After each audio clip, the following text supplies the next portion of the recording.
4 years after my husband went missing, a dog brought me the jacket he was wearing on the day. The early morning sun filtered through the thick canopy of trees, casting dappled shadows on the ground. The gentle rustling of leaves in the wind was the only sound accompanying me as I sipped my coffee on the porch.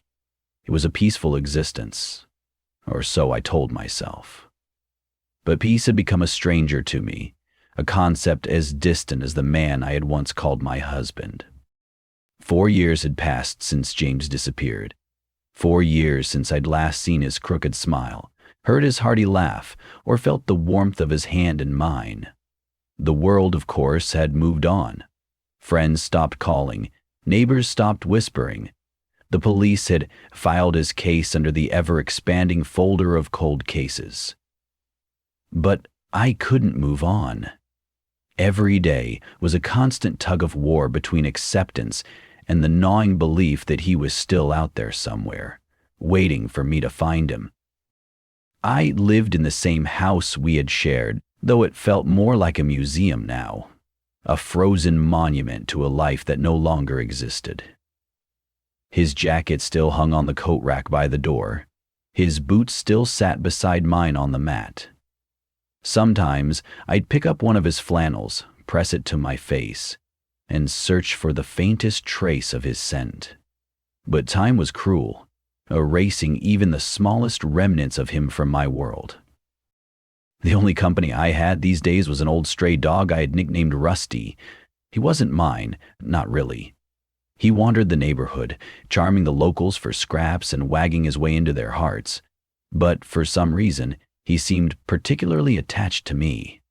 Almost every evening, he'd show up on my porch, his amber eyes full of understanding, as if he could see the cracks in my soul. That morning, as I sat lost in thought, Rusty appeared again, his tail wagging lazily.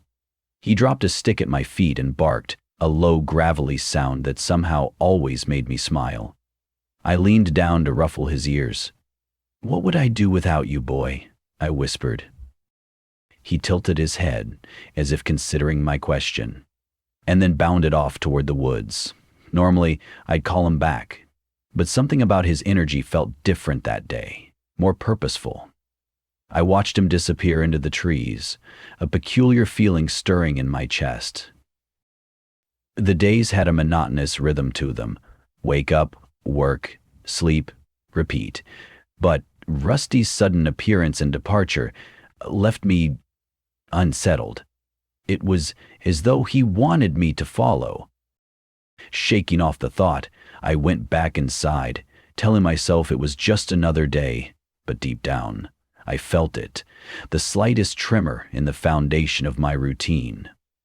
Something was about to change, and I couldn't decide whether it thrilled me or terrified me. The day James disappeared was etched in my memory like a scar, raw and unhealed despite the years that had passed.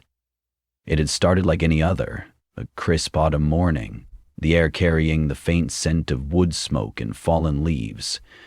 The golden hues of the season framed our small town beautifully, but I'd barely noticed. James and I had argued that morning, and it lingered like a shadow over everything. "I'm telling you, it's too dangerous," I'd said, standing by the kitchen sink, my hands trembling as I clutched a mug of coffee. "Why do you have to go out there alone?" James had leaned against the doorway, his rugged face calm, but his eyes betraying a flicker of frustration. "It's just a hike, Claire," he replied, shrugging on his favorite jacket, the worn brown one with the leather patches on the elbows. "I need some space to clear my head. You know that." I did know. James wasn't the type to sit and talk through emotions. He needed movement, the solitude of the outdoors. But something about that day had filled me with unease.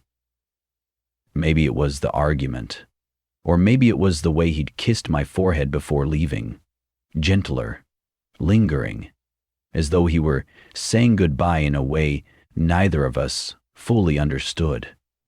He'd slung his backpack over his shoulder, flashing me one last smile before stepping out the door. "I'll be back by dinner," he'd promised. "Don't wait up if I'm late." Dinner came and went, the minutes crawling into hours. The unease that had simmered all day turned into a full boil. By the time the clock struck midnight, I was pacing the living room, the phone clutched in my hand. The sound of the front door opening never came. Instead, the quiet of the night pressed in, deafening and suffocating. The search began the next morning. Friends, neighbors, even strangers combed the trails near the forest James loved so much. Dogs sniffed out paths, helicopters scanned from above, but there was nothing. No footprints, no belongings, no sign that James had even set foot on those trails. The forest had swallowed him whole, leaving behind only the echoes of my unanswered questions. I remember standing at the edge of the woods on the third day of the search, my arms wrapped tightly around myself. The wind whispered through the trees, carrying an eerie stillness. It was then that I realized how vast and indifferent the wilderness truly was. Weeks turned into months and then years. The world moved on, as it always does, but I was stuck in that moment, replaying every detail, every word, wondering if there had been a sign I'd missed. The jacket he'd worn haunted me the most. It wasn't just a piece of clothing. It was a symbol of his presence, his warmth, his promise to come home. And now, 4 years later, a dog had brought it back to me. The evening sun dipped low, casting long shadows across the yard. The air was thick with the earthy smell of damp soil and pine, the kind of scent that clung to everything here. I was sitting on the porch, nursing a lukewarm cup of tea, my thoughts drifting, always, back to him. James. The ache of his absence was a constant companion, but I had learned to carry it like a stone in my pocket. That's when I heard it, the soft crunch of leaves underfoot, the quiet shuffle of movement. At first, I thought it was Rusty. He often wandered over around this time, tail wagging, ready to charm me out of some leftovers, but this sound was different, deliberate, almost cautious. "Rusty?" I called, my voice cutting through the stillness. No answer, just the faint rustle of something moving closer. I stood, peering into the tree line, my heart beginning to thud just a little faster. Then he emerged, his golden coat catching the last rays of sunlight. It was Rusty, but something was off. He wasn't his usual carefree self. His tail hung low and his ears were pinned back as he padded toward me with purpose. And then I saw it. Clenched tightly in his jaws was a piece of fabric, tattered and dirt-streaked but unmistakable. My breath hitched. It was a jacket. A faded, brown jacket with leather patches on the elbows. My knees buckled, and I sank onto the porch steps, unable to look away. "Rusty," I whispered, my voice trembling. "Where did you get that?" The dog dropped the jacket at my feet, sitting back on his haunches, his eyes fixed on mine with an intensity that sent a shiver down my spine. Tentatively, I reached out, my fingers brushing the fabric. It was damp and frayed, but there was no mistaking it. This was James's jacket, the one he'd been wearing the day he vanished. Memories came flooding back, sharp and vivid. The way he'd smiled as he slipped it on, the smell of its worn leather that always clung to him. And now, here it was, reappearing in the jaws of a stray dog. Rusty let out a low whine, his tail thumping against the ground, as if urging me to follow. I stood, clutching the jacket to my chest, my mind racing. This couldn't be a coincidence. It was a sign, one I wasn't sure I was ready to face. "Show me," I said, my voice firmer now, as though speaking the words aloud gave me courage. Rusty barked once, a sharp commanding sound, and turned toward the woods, He paused, glancing back at me with a look that felt almost human before bounding forward. My heart pounded as I stepped off the porch and followed him, clutching the jacket like a lifeline. Whatever answers lay ahead, I knew one thing for certain. My life was about to change forever. Rusty trotted ahead, his golden coat glowing faintly in the dim light filtering through the trees. The sun had dipped lower, and shadows stretched long and menacing around me. The jacket in my arms felt heavier with every step, as though it carried the weight of all the questions I had tried so hard to bury. Was it all some kind of boldly destroyer? "Where are you taking me?" I murmured, my voice swallowed by the forest. Rusty glanced back, his amber eyes flashing in the fading light. He barked once, sharp and insistent, before plunging deeper into the woods. I hesitated for a moment, glancing over my shoulder toward the faint outline of my house in the distance. But then my grip tightened on the jacket. This wasn't the time for second-guessing. Not now. The forest seemed alive, each snap of a twig beneath my feet echoing in the silence. The farther we went, the more disoriented I became.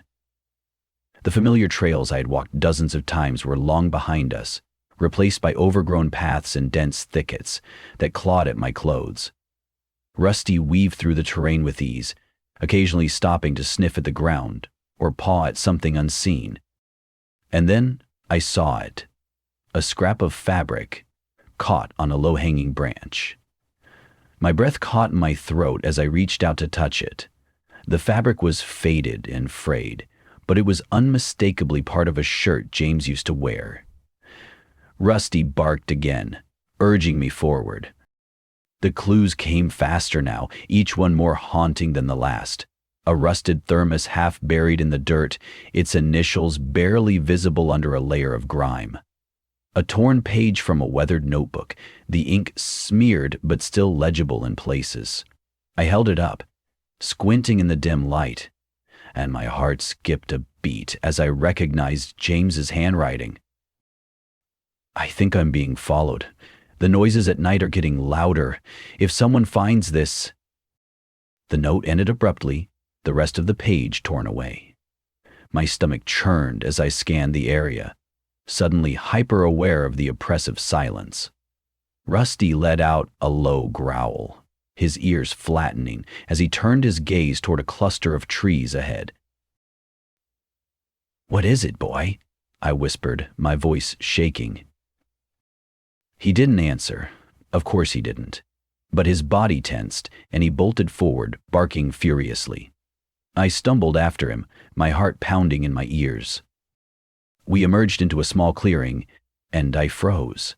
At the center was a dilapidated campsite, the remnants of a fire pit surrounded by scattered belongings. My eyes darted across the scene, landing on a torn map, a knife with a rusted blade, and... My breath hitched. A pair of boots. James's boots. I dropped to my knees, trembling as I reached for them. The forest seemed to close in around me, the air heavy with unanswered questions. Rusty stood beside me, his tail wagging slowly, as if to say, "You're getting closer." The clearing before me seemed to pulse with a strange energy, the air thick with the scent of damp earth and decay. I could hardly catch my breath as my eyes swept over the campsite, every detail spinning in my mind. The boots, the map, the broken tent. They didn't make sense. Why was this here, hidden deep in the woods? And why had James left it behind? Rusty circled the fire pit, sniffing around with his usual determination. But something in his movements seemed different now. He was slower, more deliberate, almost as if he were waiting for me to figure it out. "Ah, so the election is about to move forward," suddenly I think. My echoing thoughts make a tiny rippling noise. I reached down to grab the map, my fingers trembling. It was old, the edges worn and frayed, but the markings on it were unmistakable. Trails, X's in red ink, and a small circle drawn around a spot deep in the forest. It looked like a trail James had mapped out himself. But why? I glanced over at Rusty. He was standing near a small pile of rocks, his nose pressed to the ground, his eyes intense. The hair on the back of my neck stood up. Something was off, but I couldn't put my finger on it. And then I saw it. Beneath the rocks, partially hidden from view, was a small metal object. I knelt down, brushing aside the dirt and debris, my heart racing. It was a locket. James's locket. The one I had given him on our anniversary. The one I hadn't seen since the day he disappeared. I opened it with trembling hands, and there, inside, was a photograph of us. We were laughing, standing on the edge of a cliff, the sun setting behind us. I felt a wave of nausea wash over me as my mind reeled. Why would James keep this locket with him, hidden away in the forest, if he had gone missing? The pieces were starting to fall into place, but they didn't add up. Rusty's bark broke through my thoughts. I stood, the locket still clutched in my hand, and followed him as he moved toward the far side of the clearing. He stopped near a large boulder and looked back at me, his eyes pleading. What is it, Rusty?" I asked, my voice barely a whisper. He pawed at the ground, and I knelt down, my heart thudding in my chest. The earth was disturbed here, as if something had been recently buried. My pulse quickened as I began to dig, my hands shaking with urgency. The soil was soft, and within moments, I uncovered a small wooden box, its surface scarred and weathered. 0102. I yanked it out of the ground, trembling with anticipation. My breath hitched as I opened the box. Inside, carefully wrapped in cloth, was a faded photograph of James, alive. But not just that. It was a picture of him with another woman, standing close together, their arms around each other. "All right," Frank agreed superficially, looking a bit sadder than he had for a while. The revelation hit me like a punch to the gut. James hadn't been missing. He had been hiding. From me. I staggered back, the locket falling from my grasp as the truth sank in. The world seemed to freeze around me as I stood there, my hands still trembling from the shock of the revelation.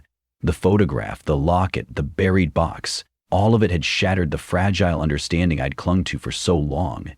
James hadn't disappeared. He hadn't been lost. He had left. The world I'd built in his absence, the grief, the waiting, the endless nights spent wondering where he could be, had been a lie.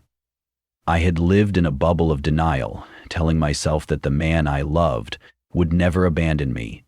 But here, in the heart of the forest, surrounded by his hidden past, I had to face the truth. James had made a choice, and it hadn't been me. I sank to my knees, the weight of the revelation pressing down on me.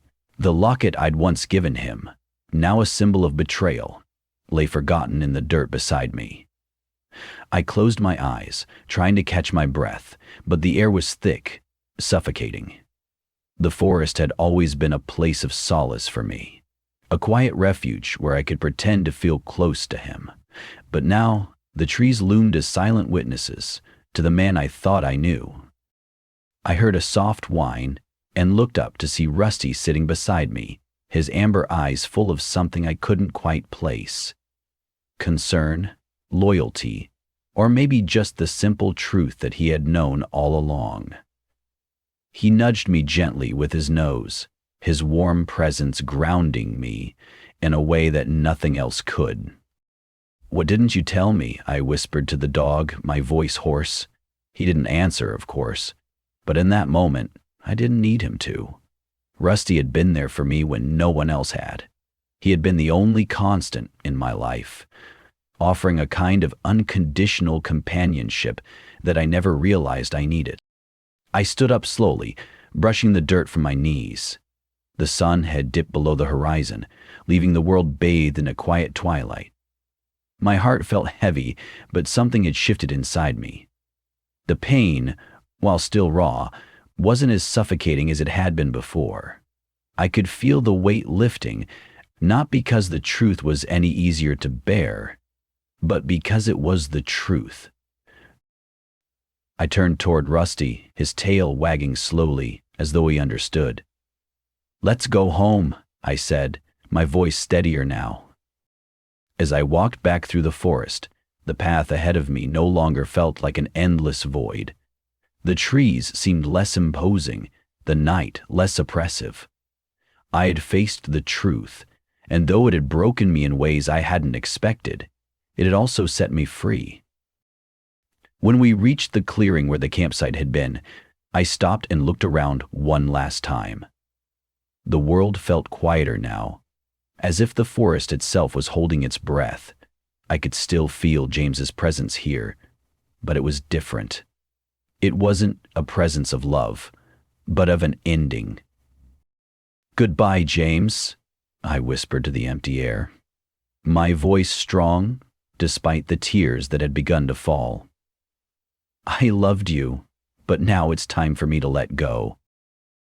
And as I turned and walked away, with Rusty by my side, I knew I would be okay.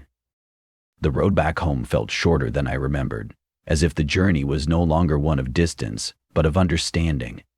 Rusty trotted beside me, his pace steady, his presence a silent comfort. We didn't speak, but in the quiet of the evening, I didn't need words. There was a bond between us, one that transcended the need for explanations.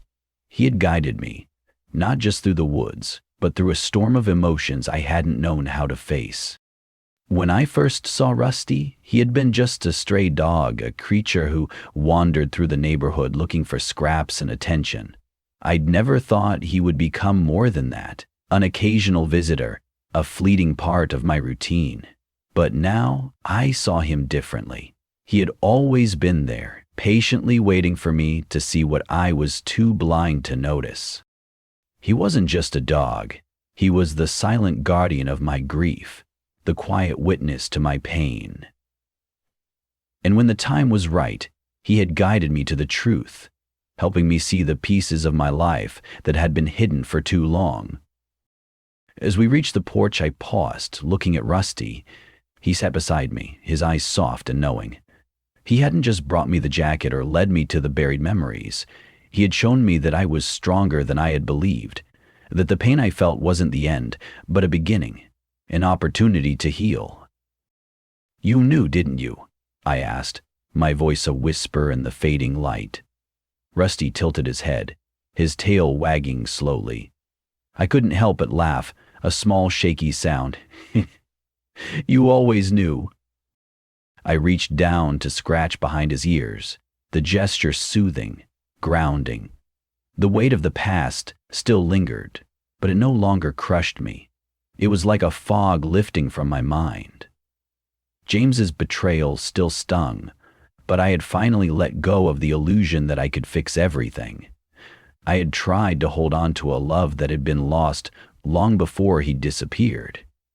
Now I could move on. Rusty stood, as though sensing my resolve. He nudged the door open with his nose, stepping inside ahead of me.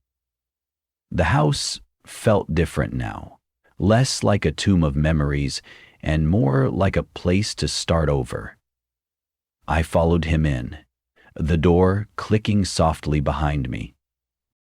I looked around the room, taking in the familiar sights. The photos of James and me, the worn couch we had shared. But it no longer felt like the home of the woman who had waited in vain. It felt like my home, a place where I could begin to rebuild. Rusty padded over to his usual spot by the fireplace, curling up on the rug with a contented sigh. I sat down next to him, my heart lighter than it had been in years. I had loved James with everything I had, but now I realized that the love I needed most was for myself. Rusty had shown me that it was okay to move forward. It was okay to let go. And with that, I finally found peace.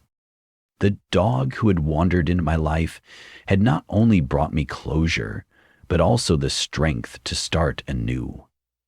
In his quiet way, Rusty had given me the greatest gift of all, the courage to live again. If you enjoyed this story, please give this video a like and share your thoughts in the comments below. Don't forget to subscribe to our channel Animal Tales if you haven't already, so you can enjoy more touching and engaging stories. Also, share this video with your friends so they can be a part of this journey too.